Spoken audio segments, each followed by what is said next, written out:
First of all, I know time flies. It's already February, but for all the audiences that have not been on this Imperium webinar so far this year, welcome, Happy New Year. And what I would like to do today is cover the topic and give everyone an update on the threat patterns that happened in the last, Q4 2022. And before we get into the session, just a short intro. So my name is Pat. I'll be taking you through the presentation today. I've been with Imperium for the last 7 years. I look after solution engineering, working with various different customers to solve and help them protect their mobile devices and mobile application against all the nasty emerging threats that's out there today. So I'm excited to sort of take you guys through some updates that we have. But just for the logistic purposes, reason before we get into the presentation, there is a Q&A features that you can use within the app. Feel free to post any questions and things that you would like to find out more. And also, if you do want to have any follow-up activity, I'll take a look at that at the end of the session.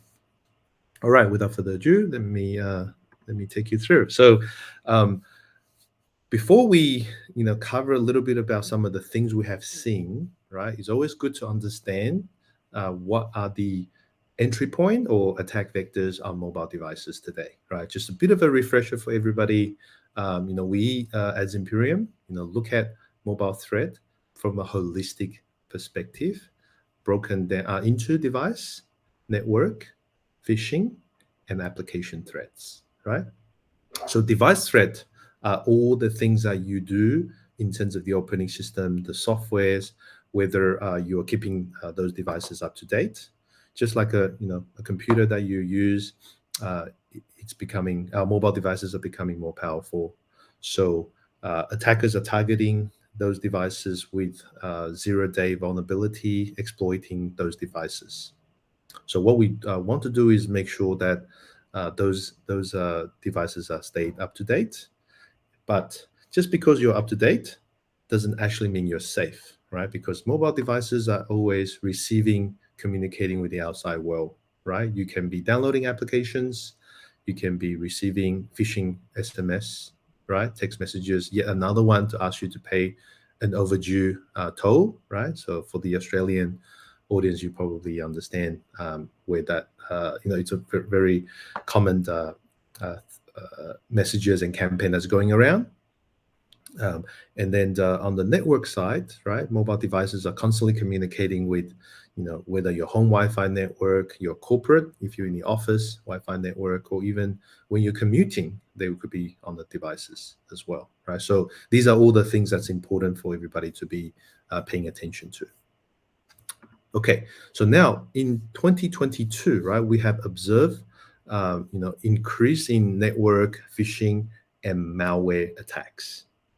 So the map here kind of represent the threat data across different category. As I have mentioned before, for the very first time, we also grab, the New Zealand data that is also shown on the slides here. And as you can see here, before you're thinking about where does those data come from, right? It actually come from our anomalized data from the threat intelligence globally, right?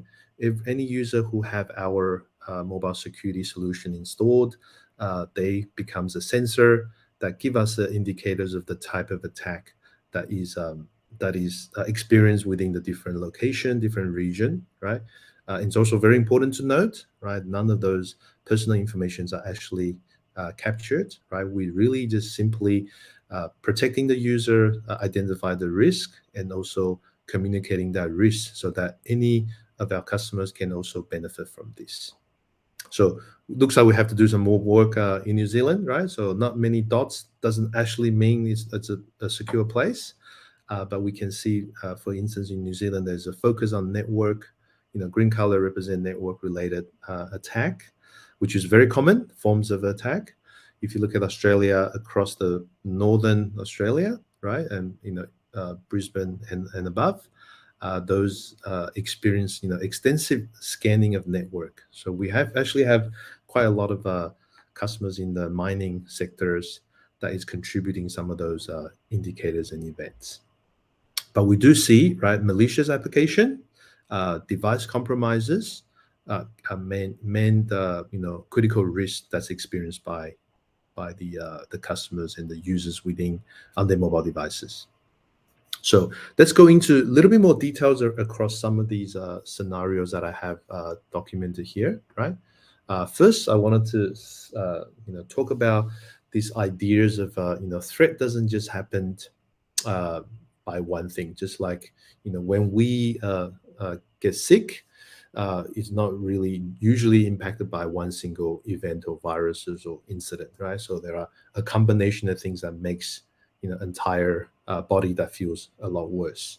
It can also, it can always trigger by one thing, but it can lead to another. So now you're looking at Android compromises that we have seen in Australia from a Samsung device, fairly recent version of the software, right? And as you can see, it doesn't matter if you're running the latest version of both devices or operating system. When you get a phishing link, everybody's equal, right? It's how you outsmart the scammers and the attacker, right? So we've been getting a lot of that recently, and one of the indicators or information we got is that one of the phishing link was received, it was tapped, resulted in a malicious website opened, and what the website did is actually pushes down a malicious APK, right? So rather than taking the user to an app store and then download an app store that is likely to be reviewed by the official store, we're seeing a big trend, increased trend of malware being delivered through third-party store, right? And there's actually a bit more details on this story here, as we have seen last year. There's a lot of campaign around banking Trojan that are tricking the user to do something very similar, right? So let me go through continue with the application, right? Malicious app story. Um, I just wanted to share, these are data not specifically applied to only in Australia, but globally, as Imperium, we actually have discovered more than 85 unique ransomware families. So we know, right, as you're a security professional, perhaps some of you maybe more of a general, security interest in security in general. Ransomware has been a big topic in a lot of the organization, even cripple a lot of the larger enterprises in Australia, over the last years. But we're seeing the trend that is coming up on mobile, right? And in fact, these application that you may or may not be aware that you download, right, through a phishing link or a scam messages can result in this type of malware to be loaded. We also observe, right, and this is something probably interest to some of you, right? Uh, Apps are being published to Google and Apple Store continuously. However, a lot of the apps that doesn't meet the security privacy requirement from those stores are then be removed, right? So a lot of the time, when we protect organization, we see apps that are actually running on users' device which are already being removed by the uh, official store, right? So that usually give you a hidden risk that's that could potentially uh, impact you and your personal data. Because why would the app being removed in the first place, right? So we've seen just within Australia, more than 100 apps, right, that are installed and still installed on users' device, even though they are being removed from the store. The third example on the right is actually something getting more popular, right? I would say probably not a big segment of users, but there are more and more third-party app store that are being created to distribute, enhanced version of features, right? So you see here, there's a Spotify plus plus, WhatsApp plus. So these applications are essentially taken from the official store, and they actually inject and modify the application to disable certain features and allow or relax certain rules, so you can actually use this application in a way that you cannot do for the normal application, right? And of course, you can get these on the normal store. You get them through a third-party store, right? So App Valley is one of the example. You could essentially download this app on your phone, install a little configuration profile, and give you the ability to download all the apps without you have to jailbreak your device, right? And what we found is some of these modified apps, without the user knowing, it can actually have excessive access to your address book, track your location, even enable, right, stealing credentials and looking at what traffic or where you are going on your device, right? Pretty scary, but it's another potential risk factor. So now, really, right, all the example I've given you, if you work for a company or if you have a device that you use, right, on both work and personal, how do you protect yourself against this risk? Yeah, let's moving on. So earlier last year, we actually published a report, very comprehensive. It's around a new emerging technique of malware that is targeting at banks and financial institution, payment apps, etc. Right? Australia being a country that also has a lot of mobile users, you can see we actually identify there's over 33 apps, right? These are financial apps that are being targeted by this type of malware. So for more detail, I do encourage you guys to download the report, and you can actually investigate and look at this in more detail. But what I do wanted to share with everybody is what this kind of application can do, because a lot of the time, users are not aware of simply downloading an application and its impact. Okay, so here on the left hand side, just a little bit of background before I play this short video, right? So there is a banking campaign that is focusing around delivery focused messages to trick the user via SMS messages, right? So you get a parcel, you get a delivery packages you need to pick up, etc. So as part of that campaign, the user will get tricked to download a package. To track their package, they have to download the app. Once the app is installed, you can actually read and intercept SMS messages. Okay, you can make phone call without you knowing in the background. You can lock, unlock devices. Also, performing key logging and track what you type. And even worse is you can install apps, right? We have seen some of these malware cleverly look at the phone and look at what apps are installed. And if there's any security related apps, they will force the app to be uninstalled without the user even knowing, right? Pretty intelligent, right? Now, if you look at the right hand side, let me just hit the play button. So this is a demonstration of some of how this type of malware works, right? Just a disclaimer: this is a technique that's used only on the Android operating system, right? So for the iOS apps, there is no such capability on overlaying or creating a fake screen.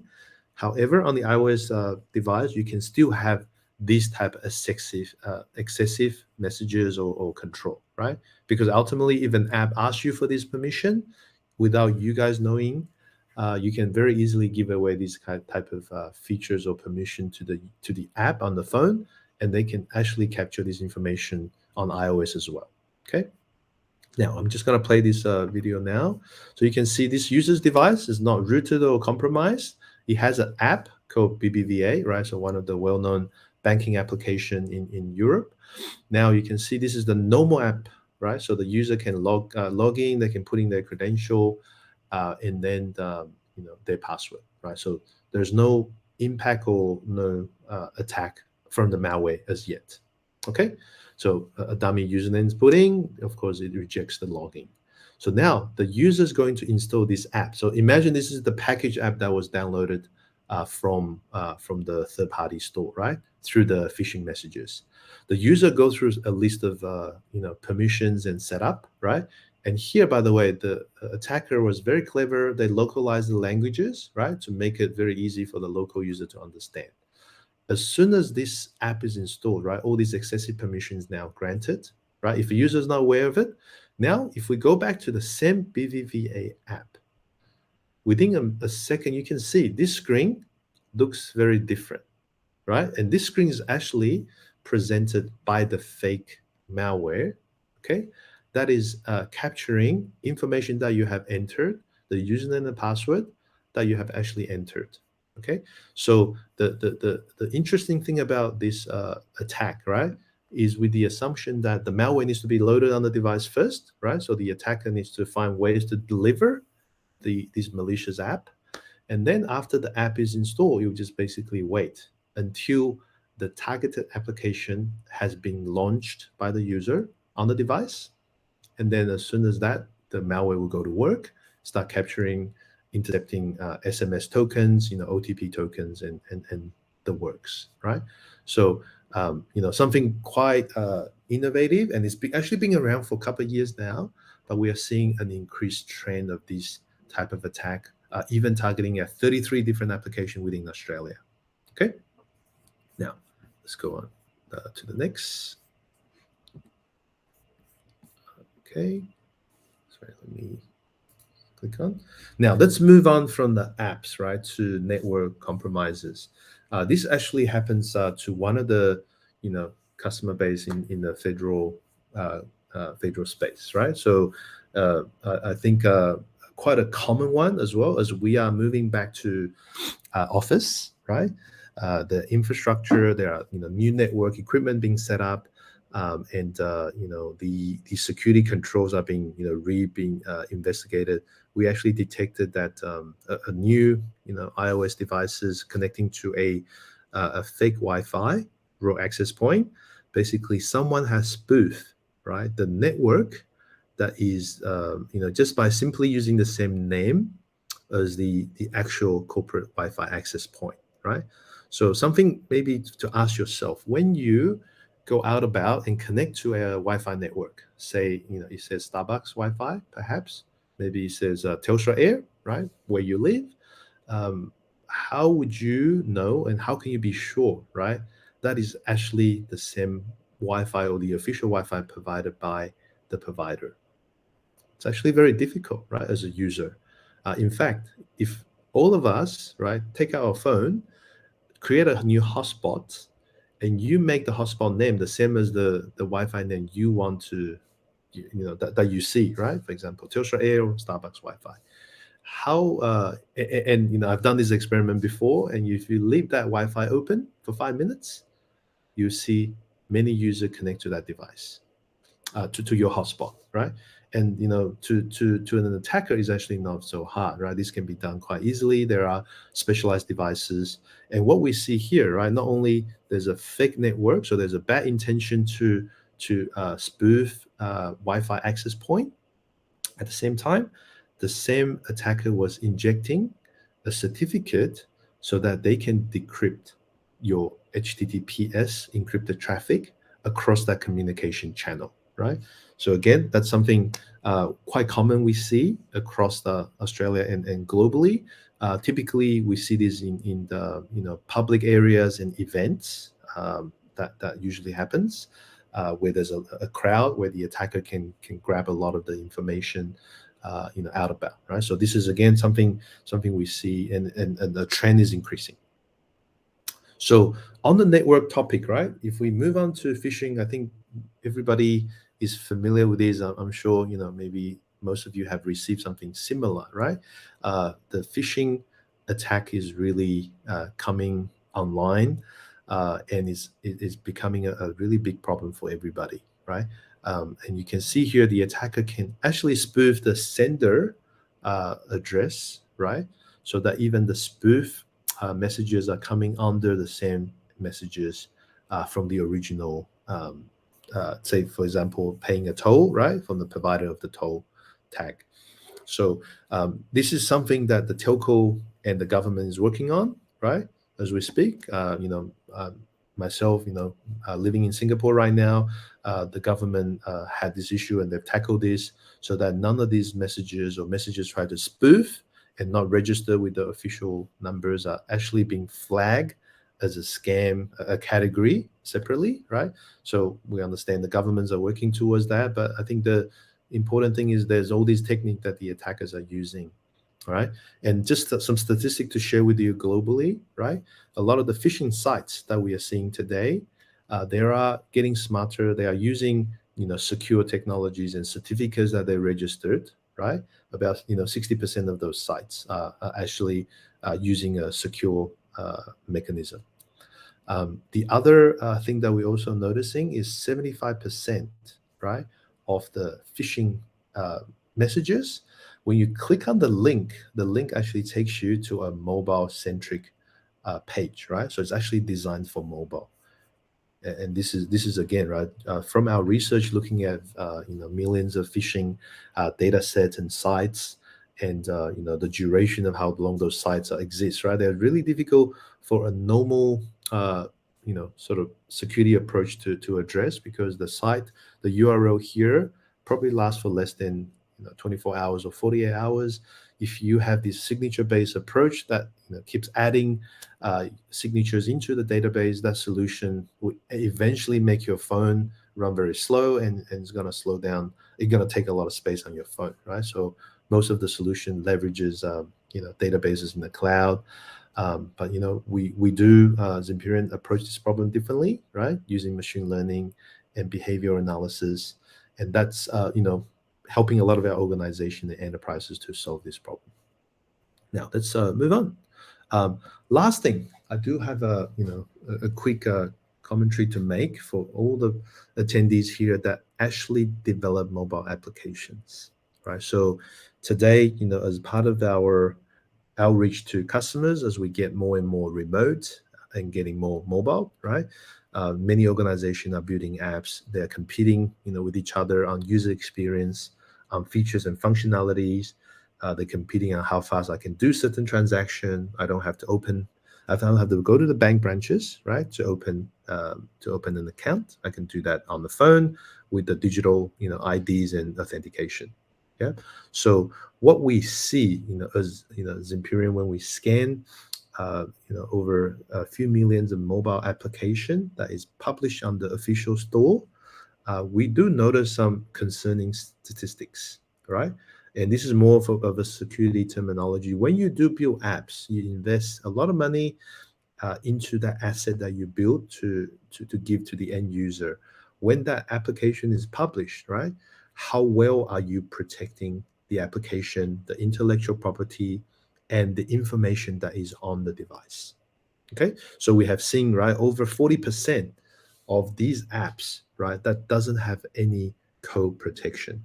So code protection in this, in a simple way of explaining this, is that your application code quite easily readable and able to be understood and pulled apart by the attacker, right? So this gives the attacker the ability to understand what your app is doing, which server APIs are the app communicating to, and within the app, right, you have to store the API keys. You have to store all the information. A lot of the apps that we analyze also has UAT environment, dev environment, IP addresses and host names and configuration inside the app, right? A lot of those data compromises and data leakages and data loss are actually due to an attacker able to get into a pre-production environment, usually are less secure, less protected. You still sometimes may have customer data, and allow the attacker to pivot deeper into the organization, right? So core protection is actually very important. It doesn't take a lot of effort, but something you need to think about and review whether your processes are in place. PII API key. So I mentioned about that before, right? If I can see how you're storing the data, what data you're accessing, what API key you're using, then I can take that and then use it outside of the application, independently whether the app is running or not, right?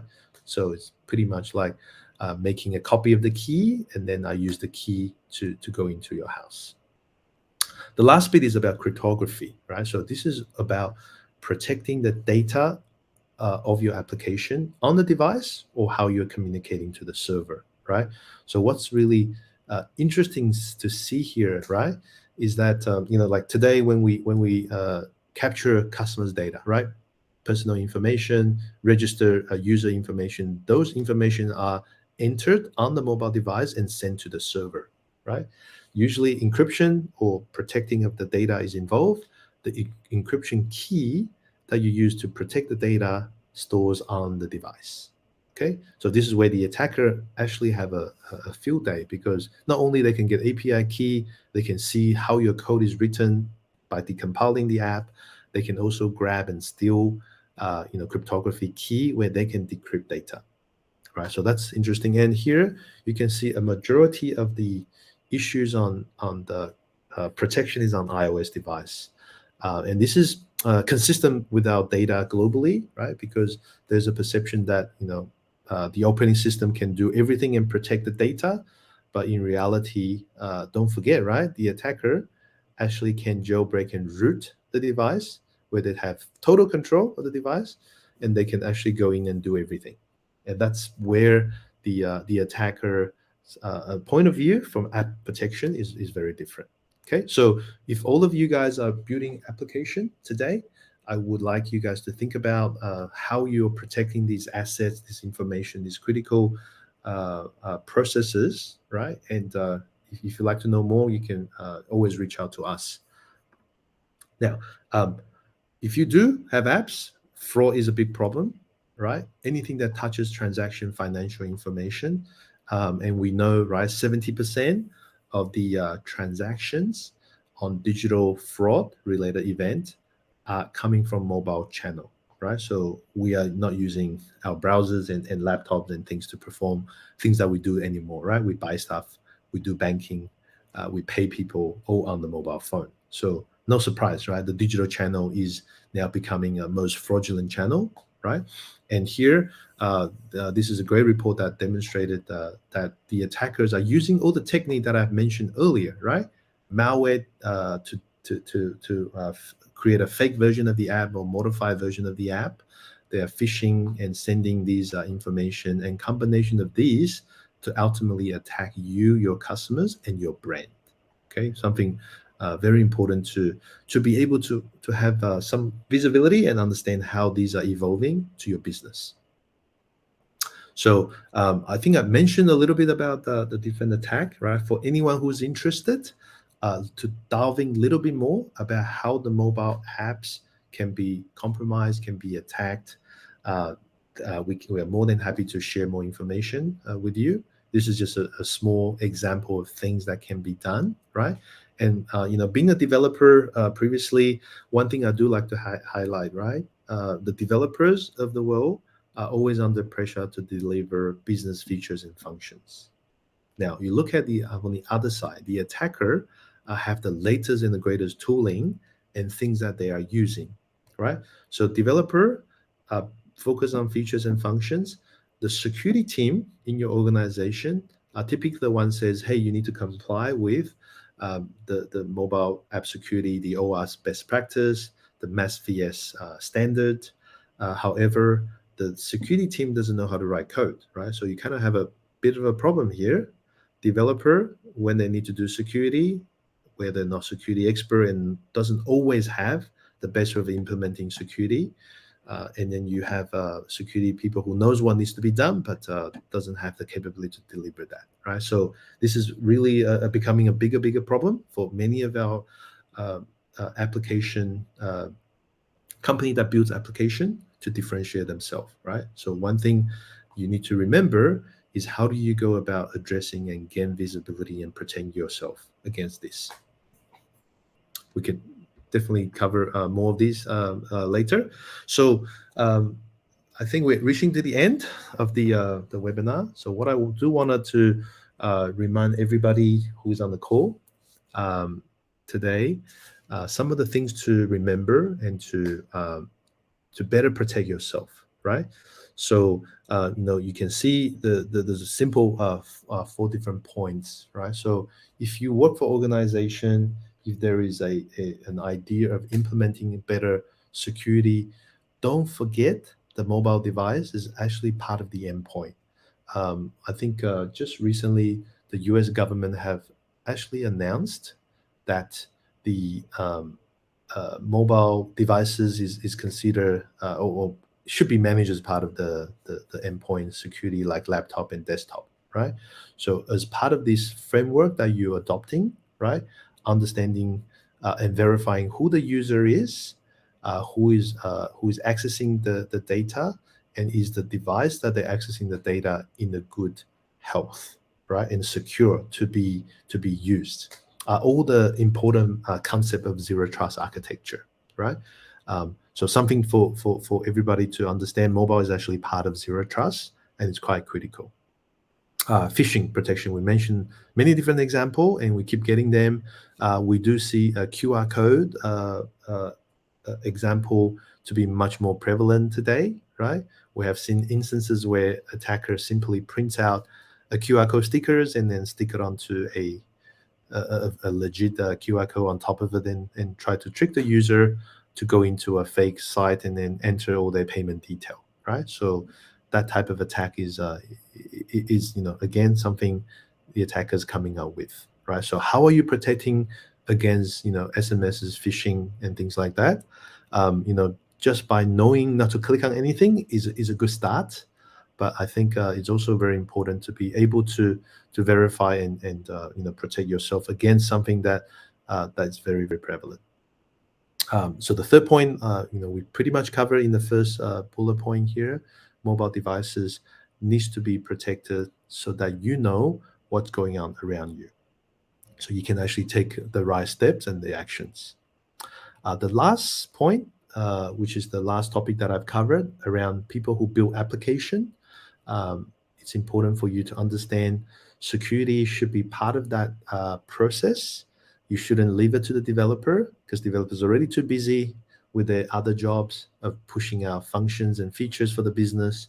So the idea here is to really work with find partners who can help you secure and defend against these new attacks, right? Remember, we have seen malware, right? Banking application being attacked by another malware on the phone, right? So how do you protect against that? How do you help and secure your customer against phishings and other type of risk that can ultimately impact your brand, right? So that's also very important. So all of these are the ideas that I would like to recommend, and we'll love to have the opportunity to talk to you guys. So I'm going to finish the talk here. I think I do have one questions that in the Q&A, right? Do you come across any banking Trojan apps that circumvent 2FA? Yes, in fact, this is a great question. So we have actually seen the type of Trojan that I described earlier today on the banking Trojan. That if you think about 2FA, right? It's a screen that you have the ability to generate a token, right? And then allows you to log in. So now imagine if the malware is able to overlay a fake screen on top of the 2FA application, right? And what you read on that screen is what the malware wants to present and show you, right? So what can happen is the malware can screen scrape and look at the actual code, and also they can present you a fake or wrong code, right? So that gives them the opportunity to log in and take that information and then do what they need to do. But the 2FA ads are actually being targeted, as part of that security chain of attack. And this is one of the major reasons that Zimperian has actually integrated our capability into the RSA token application, right? As an example, because if your phone is already compromised, then whatever you do on that phone, right, including 2FA, are not actually guaranteed to be secure, right? So thank you for that question. If you wanted to know more about how we work on the RSA use case, we're happy to share a little bit more with you. But we are definitely seeing a lot of the identity provider, 2FA provider, looking for a more secure protection of protecting their app, right? So thank you for the question. So I think that is all for today. Thanks again for joining the session. The recording will be posted to you guys by email. And I just wish everybody stay safe and have a great day ahead. And love to talk to you guys next time. Thank you very much.